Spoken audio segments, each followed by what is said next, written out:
Hola amigos, ¿qué tal? Stuart here from Spain Speaks with an update video. We'll have a bit of a chat about what's happened in Spain over the last week or so as far as news is concerned. And straight away, I'll get the weather out of the way. Quite a warm day today. Around 28 degrees Celsius is what I can see on the car thermometer here. I think around 30 degrees Celsius is what we're going to get up to today. But it is windy, but can't complain about these almost summer temperatures, because you have to take advantage of this type of the year, because soon it's going to get too hot. But now 30 degrees is bearable, more or less. Now I'm on my way home. I have been working in Madrid today, so quite a busy morning for a Saturday at least. Not my usual Saturday morning where I tend to relax, take the dog for a walk and things like that. Today I had to work, so a bit of an inconvenience, but not complaining because we all need the work, right? So what's been happening in Spain? An update, if you like. Well, the big story was the roof or terrace that collapsed in Mallorca, I think yesterday or maybe Thursday evening. Made the press yesterday, of course, this tragedy there in Mallorca. 4 people unfortunately passing away, 16 people injured, and not good news for the hospitality industry in Mallorca, on the island of Mallorca. And the 4 people that passed away, unfortunately, a Spanish person who was a waiter in that establishment, 2 German tourists, and a person from Senegal, I believe, who was working as a security guard or a bouncer in that club, nightclub, bar, whatever you want to call it. And of course today the investigations continue and they're trying to work out exactly what went wrong. Lots of theories as to what could have happened. People are saying that the roof maybe collapsed because there was too much weight. Maybe the construction, the building was old. Maybe the renovation works to put that terraced area there or balcony weren't legal. Nobody knows at the moment, but of course they're trying to work out, in the press, as usual, having a field day with this. And another blow to Spain's tourism industry with events like this. We saw a couple of years ago, I think, in Murcia, a fire that ripped through a nightclub. I don't think any tourists died in that nightclub fire, but it was a terrible thing to happen. And it all came down to places that don't have the correct licenses in place, that don't have the correct building permits in place. And of course, these tragedies happened. The owners of that building in Murcia fled the country subsequently. Haven't heard much more since then, but there were some irregularities with licenses and things like that, and that's what I said they're trying to investigate at the moment in Mallorca, whether they had the okay to do the renovation works and put this terraced area there on that building, and which, as we know, claimed the lives of 4 people yesterday. So a tragedy there.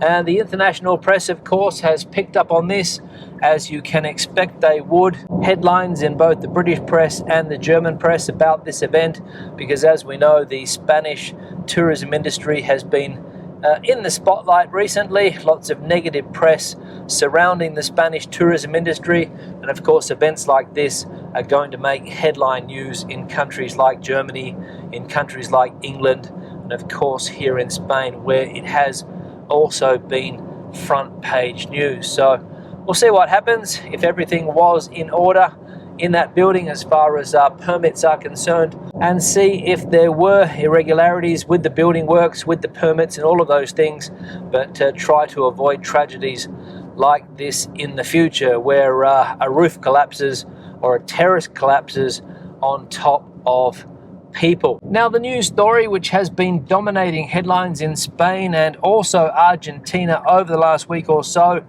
is the stoush between the President of Argentina, Javier Milei, and the Prime Minister of Spain, Pedro Sanchez. As we know, Mr. Milei came to Spain last weekend. He was attending an event in Madrid, I think, that was organised by the political party Vox, and Mr. Milei, the guest speaker. And there were lots of prominent politicians from the right side of politics, the far right side of politics, if you like. All of the European leaders came down.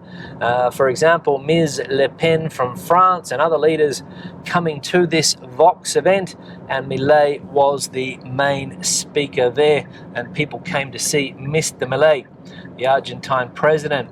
And controversy follows Milei wherever he goes, and that was certainly the case with this event in Madrid, because he criticised Pedro Sanchez and also Pedro Sanchez's wife, calling her corrupt.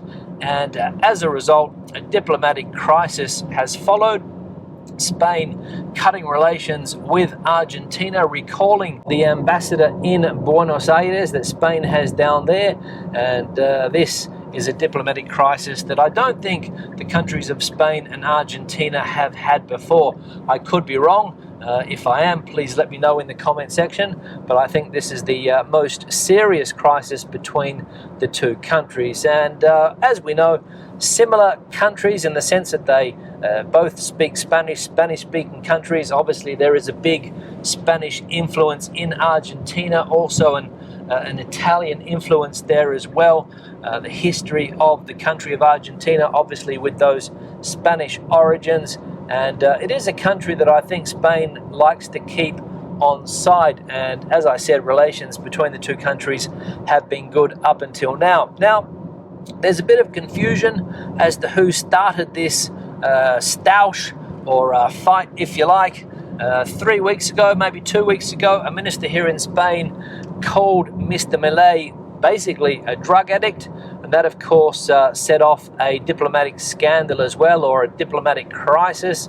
And of course Mr. Milei, when given the opportunity here in Spain, went hard on the Spanish Prime Minister and his wife. And it's all about popularity, it's all about populism for Mr. Milei, and you can like him or hate him. He certainly is popular within certain circles in South America and also here in Spain, I must say. But he also has a lot of detractors, people that don't like what Mr. Milei stands for. And I saw something during the week in the press here. Mr. Milei, back in Argentina, put on some type of rock show.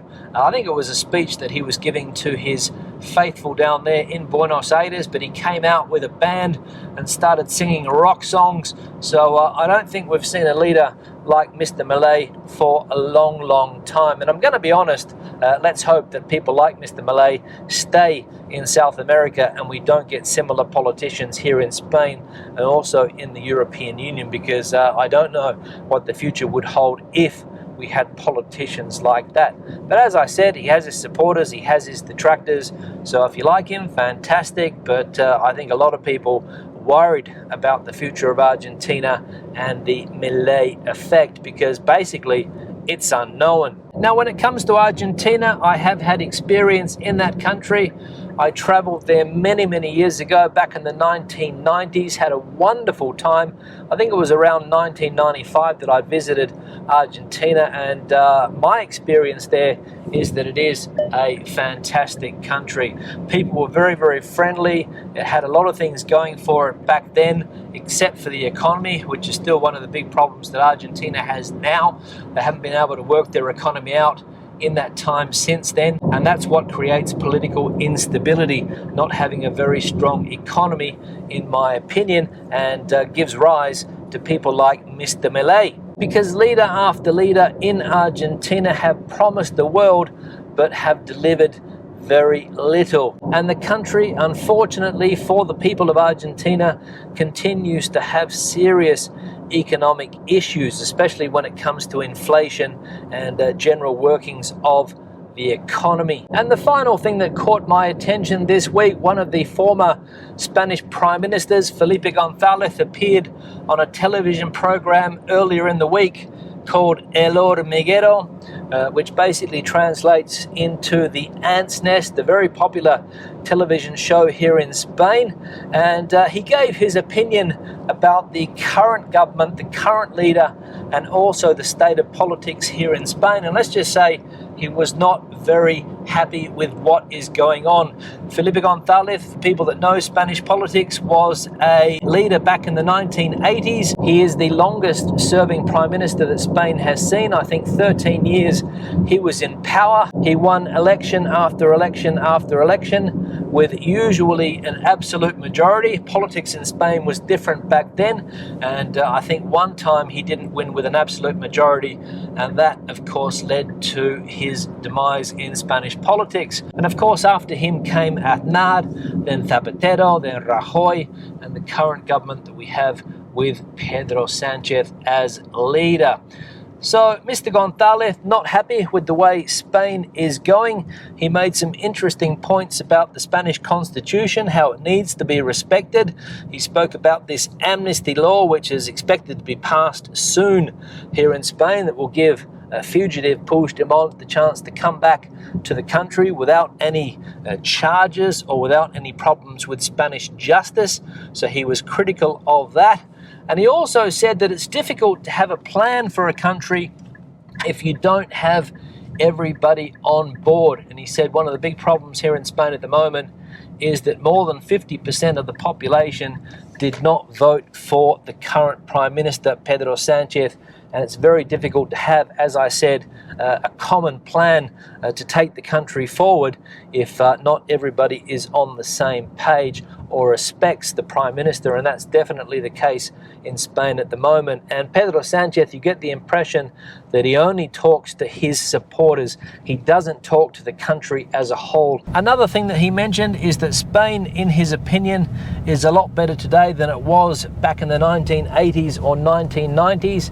Spanish society has come a long way, thanks in part to the quality of the politicians in the past and the idea that they had for the country, but unfortunately not the same situation at the moment, according to Mr. González. So an interesting conversation.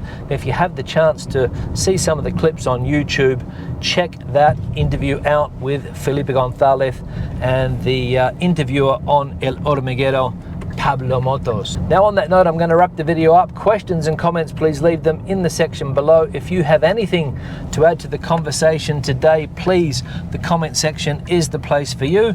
Give the video a thumbs up if you liked it, thumbs down if you didn't. I'll see you in the next one. Hasta luego.